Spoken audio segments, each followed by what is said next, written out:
Good morning. Good morning. I forgot to mention in the story that when I got back to the seminary, those two women were the first two women to ever be sponsored to the seminary by a conference. Colette was truly a pioneer at that time. The other lady, Becky Lacey, is no longer serving as a pastor, but Colette is the first one sponsored through the seminary. She's preaching in Squib today on the prophecy of Joel 2, which she's going to be talking about how God calls men and women. And I got to read what she is going to say last night, and we kind of told her what to add here to make it a little bit more powerful, because she kind of feels a little self-conscious when she preaches that way. I should actually preach that sermon for her. But she has been quite a gal. I'm very blessed to have her. Well, we returned late Tuesday night from a week in Hawaii. It was simply wonderful. It was temperature in the high 70s. It was sunny. It was balmy day after day. I eventually got really sick and tired of that. Positively homesick for the dreary gloom and cold weather that we've come to enjoy this winter here on the peninsula. You know, when we moved here, they told us it never snows in Squim. It snowed in my yard last night in Squim. They lied to us. She and I postponed celebrating Valentine's Day 3 weeks ago because we knew we were going on that trip. I also missed preaching a Valentine's message this year because, as many of you know, Daryl Bigger was in Squim. Some of you came over for that on that weekend, and he was talking about forgiveness. So on the way home on the plane, when Colette reminded me that I had an appointment with you folk this week, it did not take me long to settle on a topic. There is one big advantage in coming infrequently, and that is I get to choose what I want to talk about and what I really enjoy sharing. So if you're okay with this, I'm going to go back 3 weeks and we're going to have Valentine's sermon today. All right? All right. I remember 3 years ago on Valentine's Day coming home to my house and discovering a box had been delivered to our home lying outside the front door from proflowers.com. Knowing that I had not placed the order for the box, but secretly wishing that I had, I picked it up to see who else might be sending flowers to my wife. And I learned, to my amusement, that the box was not addressed to my wife. It was addressed to one of my daughters.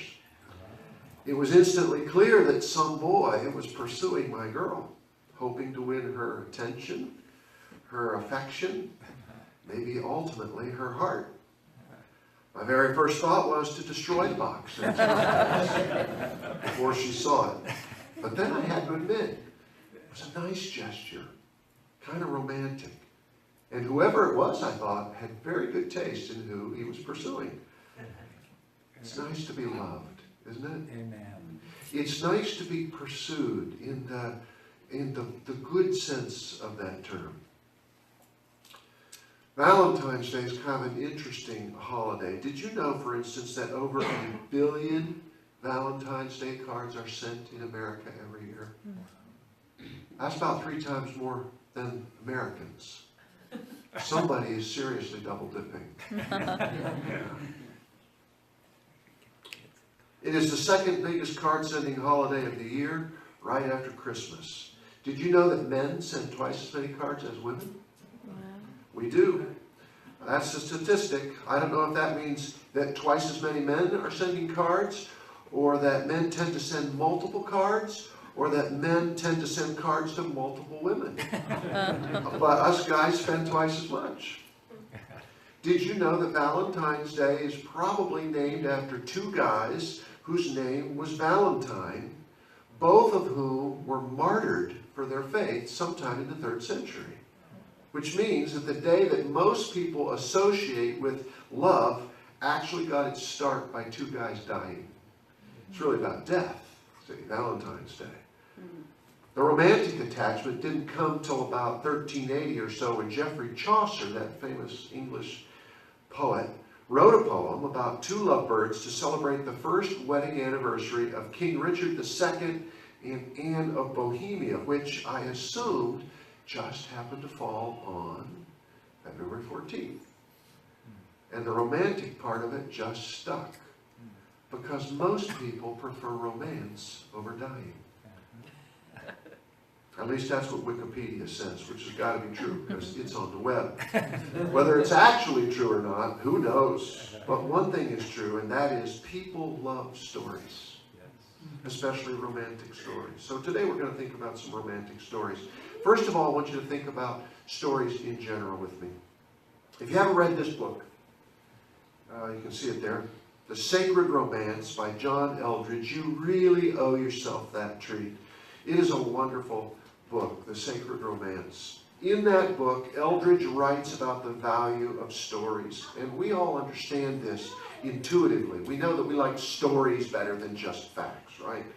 He says, and I put it in your bulletin so you could take it home with you. He says, and I quote him, "The deepest convictions of our heart are formed by stories and reside there in the images and emotions of story. Life is not a list of propositions. It is a series of dramatic scenes. As Eugene Peterson said, we live in narrative. We live in story. Existence has a story to shape it. We have a beginning and an end. We have a plot. We have characters. Story," he says, "is the language of the heart. Our souls speak not in the naked facts of mathematics or the abstract propositions of systematic theology. They speak the images and emotions of story. Contrast your enthusiasm for studying a textbook with the offer to go to a movie, read a novel, or listen to the story of someone else's life. Elie Wiesel suggests that God created man because he loves stories. So, says Eldredge, if we're going to find the answer to the riddle of the earth and our own existence, a riddle, he says, we are constantly trying to solve, either consciously or subconsciously, we'll find it in story, especially love stories, which we term romance. What's a romance? Well, Webster says it like this: a fictitious tale of wonderful and extraordinary events, or a type of novel in which the emphasis is on love and adventure. If that's the case, then guess the single greatest romantic epic ever. It's the Bible. It's the Bible. With this one caveat: it's not fiction. It's true. It's true. The epic story of a wonderfully good and powerful being and his romantic pursuit of people. The people he carries on his heart. The people whose hearts he longs to win. The people he loves and cherishes and longs to be loved by. That's us. G.K. Chesterton said, "Romance is the deepest thing in life, deeper even than reality." We think of Valentine's Day in terms of a boyfriend or a girlfriend or a husband or a wife, somebody whom we love and hopefully loves us in return, and that's good. The deeper meaning of the day is that we are pursued and we are wooed and loved by God himself. And the most amazing thing is this: he died to win us.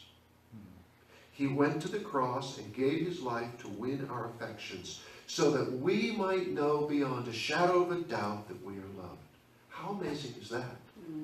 God's Valentine to us is rooted in the death of the lover, just like Valentine's Day. The question is, will we respond? So let's think about Valentine's story, the one that Greg just read to us, okay? Contrary to what you might be thinking, this is not so much an evangelistic story. We use it that way all the time as an evangelistic model. It's much more than that. It's a love story. And the first hint is right there in the opening verse, verse 4. It says, "Now he, Jesus, had to go through Samaria. Had to." Here's the setting. It's fairly simple. Jesus is on his way from Judea to Galilee. It's a straight shot from south to north. Samaria is smack dab right in between. But here's the deal. Jews never went through Samaria. Remember it said Jews have no dealings with Samaria there, as Greg read?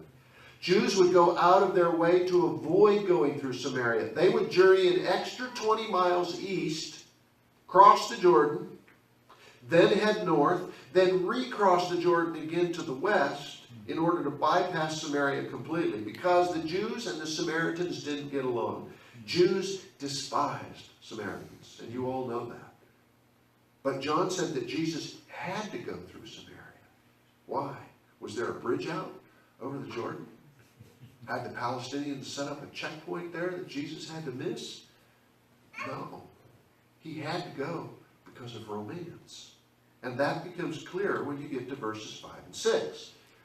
So he came to a town in Samaria called Sychar, near the plot of ground Jacob had given to his son Joseph. Jacob's well was there, and Jesus, tired as he was from the journey, sat down by the well. Now you may be thinking, that doesn't sound very romantic to me. Hot and sweaty, tired and thirsty, and it never had to be either. And maybe that's because we kind of hear this story as an evangelistic template. We read it to understand how Jesus interacts with this unbelieving woman so that we can emulate him. We read it for its method. But what if we were to try to hear it in a whole new way? What if the story started like this? Once upon a time, in a land far, far away. That's the way a fairy tale starts, isn't that right? Once upon a time, in a land far, far away.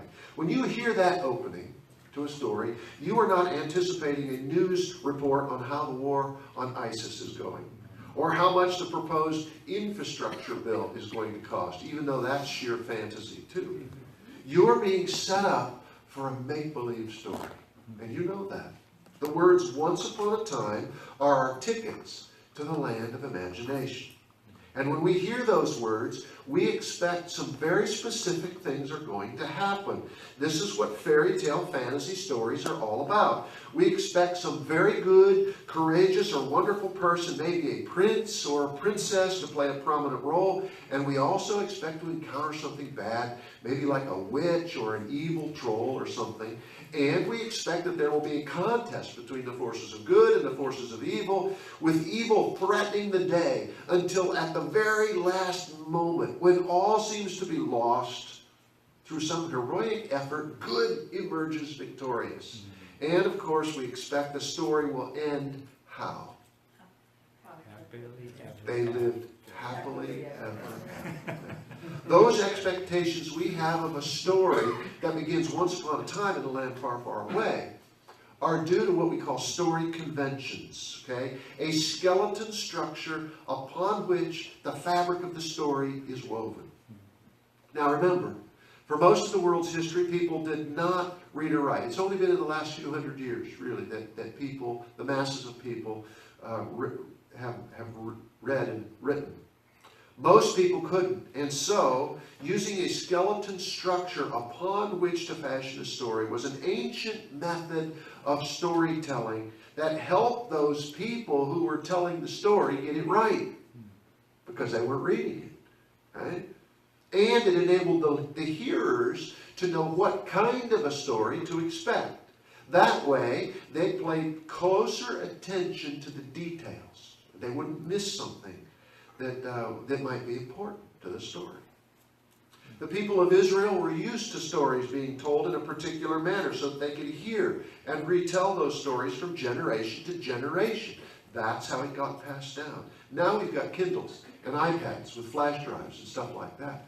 But they didn't. Okay? Jesus often taught people by telling stories. A lot of his parables were based on stories that people already knew.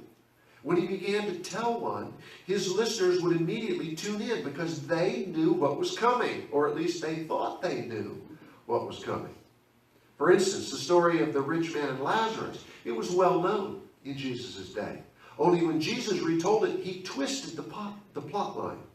He did that a lot, actually. Jesus would take a common story and then tweak it in order to make his point.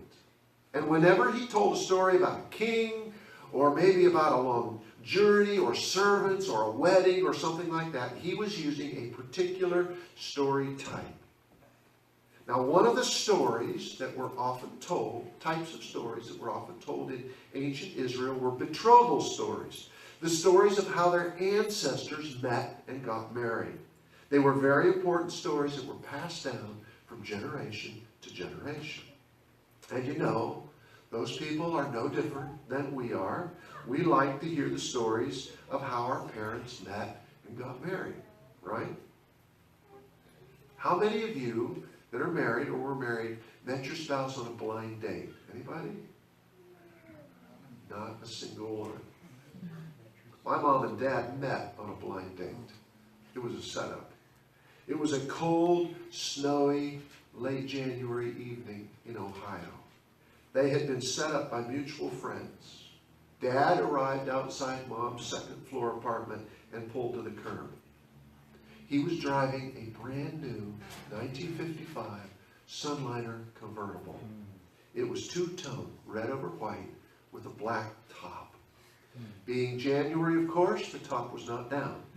Otherwise, my mother, who was peeking through the curtains of her second-story apartment, would have looked out her window and said, "Who in the world is that nutcase?" and would never have answered the doorbell. But as it was, she looked out and saw this handsome man get out of this breathtakingly beautiful car under the street lamp as the snow floated gently down, and he was carrying red roses. And she thought, wow, he's handsome, which he was. And she thought, wow, and he's rich, which he wasn't. Because the car was the only thing of value that he owned in the whole world, and it was mortgaged. But she didn't know that, of course. And when the bell rang, she answered. And when she got in the car, she noticed an expensive box of chocolates in the back seat. But he never offered them to her because he was so smitten. And after the date was over, she figured she would never hear from him again, because obviously the chocolates were for some other girl that he was dating, and she was sad because she'd had such a good time.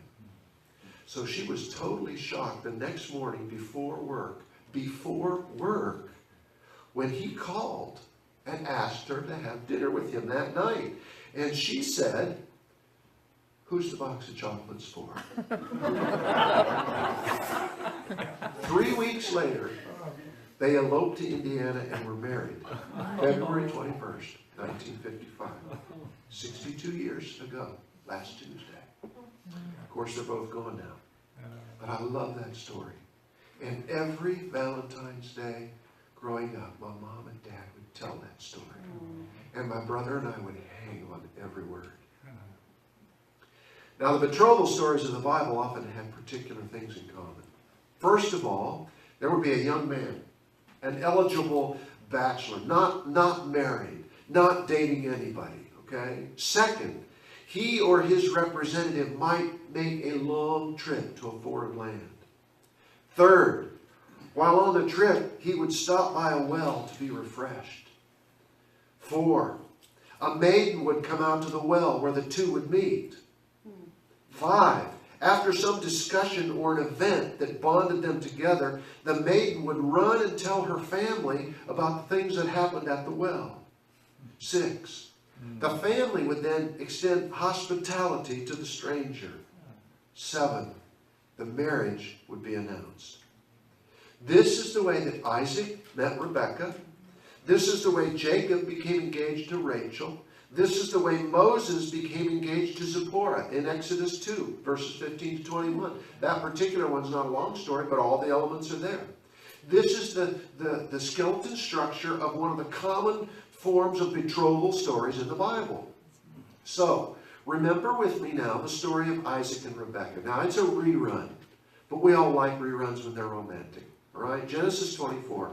Here are the first two elements of the story. The eligible bachelor or his agent travels to a foreign land. Genesis 24 verse 2 says, Abraham said to his chief servant, "Swear by the Lord, the God of heaven and earth, that you will not get a wife for my son from the daughters of the Canaanites, among whom I am living, but that you will go to my country, to my own relatives, and get a wife for my son Isaac."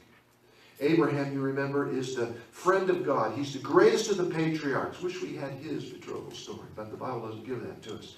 But he wants to find a wife for his son Isaac. Abram's getting old. Isaac is getting old. He's not married. He's not dating anybody. Abram's probably afraid he's going to come home and live in his dad's basement. So he wants a son, a wife for Isaac. So the servant swears, and so then he journeys far away to Mesopotamia, where Abraham had come from, to find a girl for his master's son. Here's the third element. The eligible bachelor or his agent stops by a well. Verse 11. He had the camels kneel down near a well outside the town. It was toward evening, the time when the women go out to draw water. And you remember that servant has asked God for a sign, if you remember this story. He's going to ask a girl for a drink of water. And the one who offers to draw water, not only to give him a drink, but to water his whole camels, who will drink gallons and gallons and gallons, by the way. It will not be a small task. But the one who will do that, he says to God, let her be the one that you have chosen for your servant Isaac. In other words, he's not going to choose. God is going to choose. Okay? That's how he'll know. God will provide the bonding event. Guess what happens next? The maiden comes to the well. Verse 15. Before he had finished praying, Rebekah came out with her jar on her shoulder. And verse 16 adds that the girl was very beautiful, a virgin. No man had ever lain with her. It's important to catch that detail, even though it adds a bit of raciness to the tale. The point is, she is really good looking. She is beautiful, and she is pure, and she is innocent, and it's important for us to know that. Next element, a bond is established. Verse 17. The servant hurried to meet her and said, please give me a little water from your jar. Drink, my lord, she said, and quickly lowered the jar to her hands and gave him a drink. And after she had given him a drink, she said, I'll draw water for your camels, too. And it says that the man watched her closely to learn whether the Lord had made his journey successful. See, he's not sure yet. He's not sure. But he's waiting on God because he knows God will provide certainty. Because that's what God does. When you don't know, you wait. You watch. And when he is sure, do you remember what he did? Anybody remember? He gave her a big old gold nose ring. Well, that's not very romantic, is it? A big old ring in her nose like you put on a cow. But he also gave her some big bracelets, and some anklets. They were big, expensive ones. And then comes the excited running home to report the events. Verse 28. The girl ran home and told her mother's household about these things. And they're kind of interested. Who's been putting jewelry on our sister, And they come out to the well, and they're pleased because this is a long-lost relative. Next, hospitality is extended. Verse 32. So the man went to the house, and the camels were unloaded. Straw and fodder were brought for the camels, and water for him and his men to wash their feet. Then they brought out the food and set it before him. But he doesn't eat. Remember? He says, I won't eat a bite until I have told you why I've come, which is basically to take your daughter back with me tomorrow. This guy is fast. More than my dad was. Right? Took my dad 3 weeks. This guy takes him 1 day. This kind of thing is never going to work in my house, by the way. Colette has absolutely drilled it into the heads of her 2 daughters and 1 son that they are not absolutely ever to even think about marrying somebody that they haven't known for a decade or something like that. And certainly not until they have brought them home for inspection by her. We're going to see how well that works. It might have worked, 5, 6 years ago when they were still teenagers. They're in their 20s now. I'm just not thinking that's going to work anymore. We'll see. But Colette does seem to have pretty good taste in men, don't you think? The answer to that would be yes. All right. Finally, the engagement is announced. Verse 50. Laban and Bethuel answered, this is from the Lord. We can say nothing to you one way or the other. Here is Rebekah. Take her and go. And let her become the wife of your master's son. It's a great story. It's a great story. And by the way, I just love this scene where Rebekah leaves her family of origin to journey away and become the wife of the man that she has never met.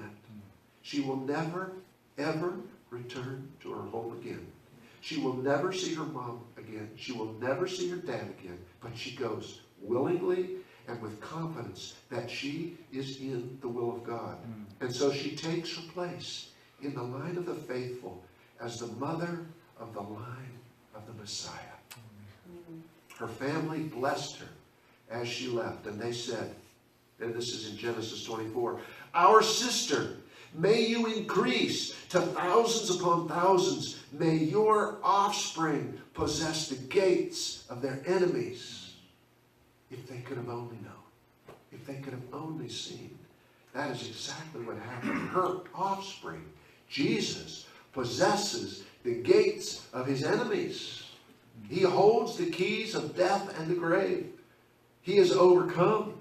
And the followers of Jesus have increased to thousands upon thousands upon thousands. See? That was honor your father and mother. Right? Anyway, it's just a real poignant scene there as Rebekah leaves home. But here's the deal.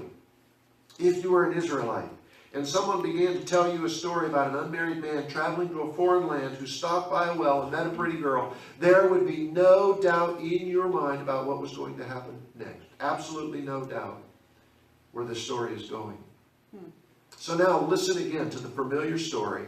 This time listen with Israelite ears, remembering how Isaac came to marry Rebekah, how Jacob came to marry Rachel, how Moses came to marry Zipporah, all as a result of encounters between a man and a woman at a well. Jesus left Judea and went back once more to Galilee. Now he had to go through Samaria, had to. So he came to a town in Samaria called Sychar, near the plot of ground Jacob had given to his son Joseph. Jacob's well was there, and Jesus, tired as he was from the journey, sat down by the well. It was about the 6th hour. When a Samaritan woman came to draw water, Jesus said to her, will you give me a drink? You got it figured out yet? Yeah. It's a betrothal story. But there's something wrong. There's something wrong in the story. It's Jesus and a Samaritan woman. To find Jesus approached by a Samaritan woman in a betrothal type story is not just surprising, it's terrible, horrible. It's a scandal, but it gets worse. Because this is not only a Samaritan woman, for goodness sake, she's not even a maiden. She's been married how many times? 5, count them. And now she's shacked up with some guy. This is hardly the unblemished rose with whom one might expect Jesus to become engaged. No respectable Jewish man would talk to a woman in circumstances like these, much less in public. This is an absolute scandal. You know, when you're the parents of children who are of dating age, what is the worst case scenario that could happen to your kid? Huh? Don't tell Colette I told you this one, because she's not really proud of this. But when our son Andrew was in college, he dated a girl for a while who was doing drugs. And then the girl started dealing drugs. And her mother was a mental case. You can just imagine how we thought, man, how did this happen? This is the furthest thing we want for our son Andrew, you know? And we would pray. We pled with God. We prayed. Colette especially. She would pray, please, Lord, couldn't they just have a great big fight and break up? Which eventually they did, thank heavens. But you imagine the worst case scenario for your kid. How would you feel? It would be disaster, right? That's not how God feels.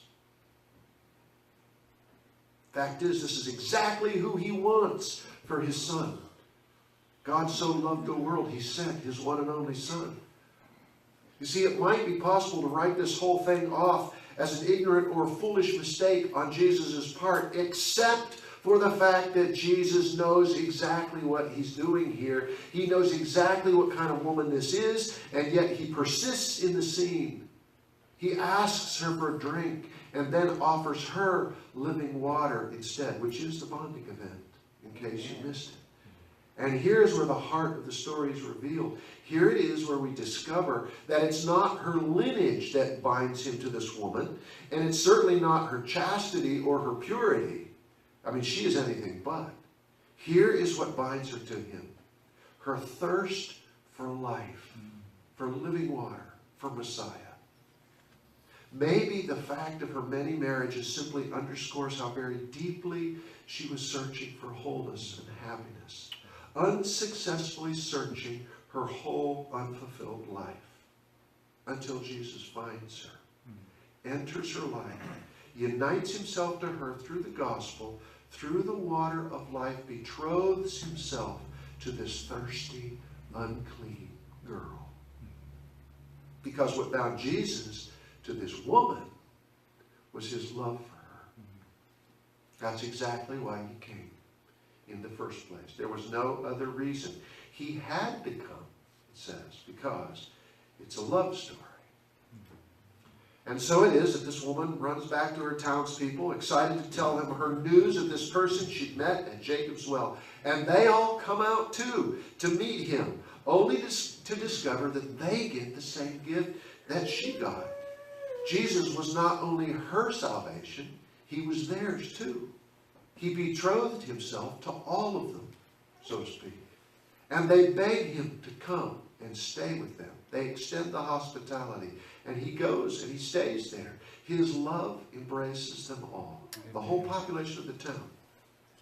Wow. It's not only her story, it's theirs too. Samaritans, dirty people. And you guessed it.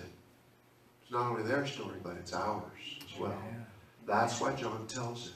His whole purpose in telling this story is that we can know that Jesus has been sent from the Father to find a bride. And who does he find? Us. Us. Eh? He came for us. It's such a good story. We have been sought out and pursued by Christ. Of course, it's not only about us. It's about the people that are living around us too. Our friends who don't know Jesus. The ones that live on our street. You'll be meeting in the next week, I guess, at your block party here, right? People that check us out at the grocery store, or wait on us at the Home Depot, or work on our cars, or haul away our garbage, or come to our community services. The ones we go to school with. God loves them. Lost people are worth all of heaven to him. God so loved the world that he gave his one and only Son, that whosoever believes in him should not perish, but have everlasting life. If we know Jesus, think about this now. If we know Jesus, then guess what we get to do? We get to play matchmaker in the great romance. You know, we get to set up our friends for the blind date with Jesus. We need to remember that. But we also need to remember that it is our betrothal story, individually too. That Jesus has pledged himself to you, to every one of you, and to me. Not because we're such a good catch, because we're not. We are not pure, we are not spotless, we are not righteous. But because he loves us. It said Jesus had to go through Samaria. He had to come to earth. He left his home in heaven. He journeyed to a far country, this planet, in search of a bride. Me and you, all of us here. This marriage between Jesus and the people he loves was not an afterthought. He wasn't just lonely and willing to settle for whoever he could get. This marriage was made in heaven a long, long time ago. Listen to this. God chose us. In him, he chose us. He chose us in him before the creation of the world. Ephesians 1. We are desired. We are carried on his heart. When he thinks about us, he smiles because we are his bride. There's just something about a bride that causes a groom to smile. You know that? I had a blast searching through Google images of brides and grooms to find out one that went on the bulletin cover this morning. Romantic pictures. I'm just kind of a sucker for them. Here's the romantic truth. God chose us. He pursues us. He would win the affections of our hearts. Amen. You know what's tough about our cultures? Valentine's Day? It's all the people, for whatever reason, who don't get chosen. I remember back in my grade school days when we had the class Valentine's party every year, and I remember the looks on the faces of the kids who didn't get Valentines from the cool kids in class, or the popular kids, or the beautiful kids. I remember the faces of the unlovely girls who no decent boy would waste a decent Valentine on, and the undesirable boys who would be mocked for sending a Valentine to a popular girl. And then we grow up, and we carry that woundedness with us, way deep inside, so that we live our lives without a sense, or maybe very little sense, that we really matter to anybody, especially in a romantic way. We maybe feel deep down, or maybe not so deep down, even, that we are not lovely, that we are not loved. And there are plenty of us who don't get the cards, or the chocolates, or the roses, or the words of affirmation. Maybe we haven't for years. Maybe we never will. And there are more of us that feel that way than you might think. Who maybe haven't known for years the wonder and exhilaration of being pursued and being chosen, of being the fascination of some lover's interest. And so we must remember our betrothal story. We must be reminded again and again that we are loved by the most magnificent being in the whole universe, who has set his loving kindness upon us, and that we matter immensely to him. Amen. He knows us. He has pledged himself to us. When he thinks about us, his heart beats a little faster. When he sees us, he smiles. That's kind of what romance is all about, isn't it? Even those among us who do get the Valentines, who are blessed by God with a soulmate. You know, we need to remember that what we experience relationally with each other at its finest is just a glimpse, just a taste of what God has in store relationally for us to experience with him. In the end, we are all wounded people. The woman at the well is our story. We are that woman, you and I. But in God's eyes, we are Rebecca. We are Rachel. We are very beautiful to him. And so we must remember that Valentine's Day is not just for the beautiful and the lovely. It is for all of us. It is our day because God loves us. Amen. So I thought to finish up this morning, we could read a few of the passages responsively in Scripture. All right, we're going to put them on the screen here. A few of the places where God tells us what he thinks about us. Just the way a bridegroom tells his bride what he thinks about her. But the story of your life is the story of a long and passionate pursuit of your heart by the God who knows you best and loves you most. All right? So, we're going to do it romantically. We're going to do it men and women. All right?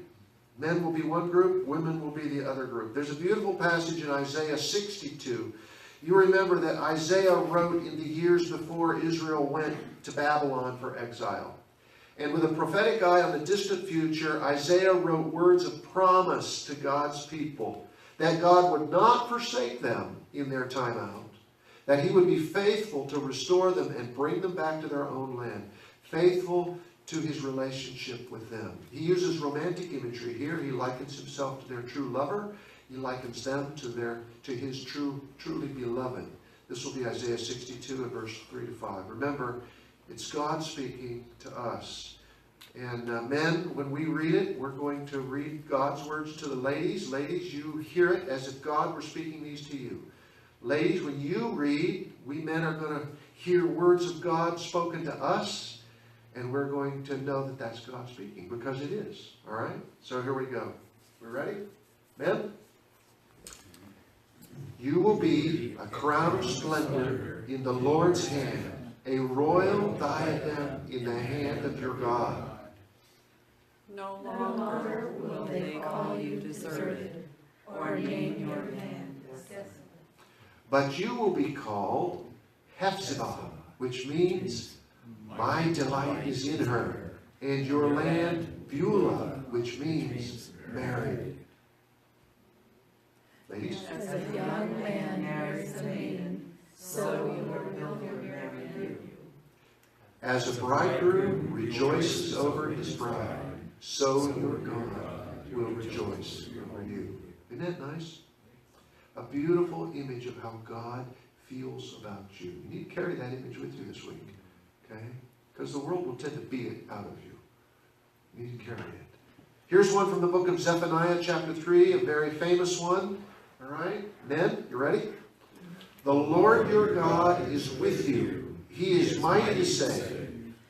He will take great delight in you. He will quiet you with his love. He will rejoice over you with singing. Right. Take one more from the Old Testament. This is from one of the most evocative Old Testament books. Hosea was a prophet that God commanded to marry an unfaithful woman who would break his heart over and over again. It was to be a living illustration of the way God's people had treated him and the deep woundedness that God feels when we turn him away. It's amazing how vulnerable God makes himself in this book. And yet there are glimpses of the magnificent relationship he offered his people and that he offers to each one of us today. Okay, this is one of those glimpses. It's a promise for each one of us. Here it is, Hosea 2, 16 and 19 and 20. Amen? In that day, declares the Lord, you will call me my husband. You will no longer call me my master. I will betroth you to me forever. I will betroth you in righteousness and justice, in love and compassion. I will betroth you in faithfulness, and you will acknowledge the Lord. There you go. One last one from the New Testament. One of the most loved passages of the New Testament took place in an intimate setting between Jesus and his 12 followers the night before his crucifixion, in an upper room, as he comforted his friends because he was about to be killed. We don't often think of this as betrothal language, but it is, because when a Jewish man betrothed a maiden, he spent the months before the actual wedding working on his father's house, building a new room that would become the home for the newlyweds. And then when that room was finished, they would proceed from the groom's father's house to the bride's father's house, and he would get the bride, they would be married, and he would take her back to the father's house to live in that new room. That's exactly what Jesus is doing for us right now, right? He's preparing that place for us. The point is, Jesus feels toward us like a bridegroom feels toward his bride. So this is John 14, and we'll let the ladies go first this time. All right, go ahead. Do not let your hearts be troubled. Trust in God. Trust also in me. In my Father's house are many rooms. If it were not so, I would have told you. I am going there to prepare a place for you. And if I go and prepare a place for you, I will come back and take you to be with me. That you may be also where I am. Yeah. Isn't that nice? We are loved. We are loved. Okay, Greg, let's sing the song. It kind of matches what we've been talking about. I found a friend in your hymnals.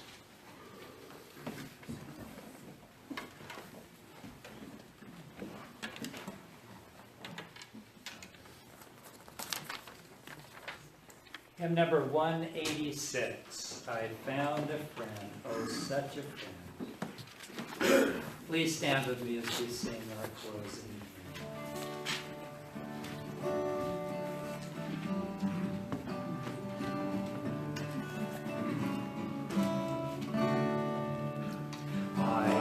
found a friend, oh, such a friend. He loved me ere I knew him. He drew me with the cords of love, and thus he bound me to him. And round my heart still closely twined those ties which naught can sever. For I am his and he is mine, forever and forever. I found a friend, oh, such a friend. He bled and died to save me, and not alone the gift of life, but himself he gave me. Not that I have my own I call, I hold it for the giver. My heart, my strength, my life, my all are his, and his forever. I found a friend, oh, such a friend. All power to him is given, to guard me on my upward course, and bring me safe to heaven. That eternal glories flame afar, to gird my faith endeavor. So now to watch, to work, to war, and then to rest forever. I found a friend, oh, such a friend, so kind and true and tender, so wise a counselor and guide, so mighty a defender. From him who loveth me so well, what power my soul can sever? Shall life or death or earth nor earth, no, I am his forever. Let's pray. Thank you, Lord, for the card that you have given us. Thank you for the love that you've set upon us. Thank you for your pursuit of us. We are ashamed at how little we pursue in return so often. But as we sense your goodness and your love for us, we know that that will change. We know that you will draw us just as we have sung. We love you. We give you our hearts this week. We pray that you will continually remind us by the beautiful things that you show us and give us and do, that we are your special people. Thank you. In Jesus' name, amen. Amen.